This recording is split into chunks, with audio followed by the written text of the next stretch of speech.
إذا زلزلت الأرض زلزالها وأخرجت الأرض أثقالها وقال الإنسان ما لها يومئذ تحدث أخبارها بأن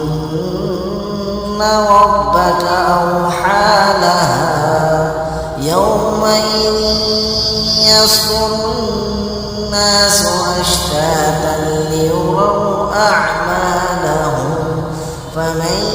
يعمل مثقال ذرة خيرا يره ومن يعمل مثقال